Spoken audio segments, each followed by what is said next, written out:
ရောက်တဲ့ရမင်းရဲ့မျက်နှာအိမ်မတိုင်းမင်းရဲ့အကြောင်းသာသုံးဖို့နိုင်လို့နဲ့ချစ်ပါတာကြောင့်ကိုတကယ်လို့ခေါ်မယ်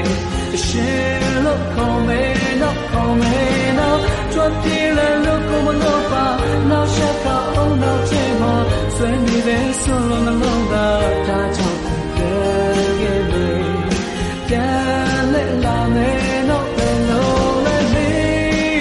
လက်ခံမလားမင်းစီချုံမလား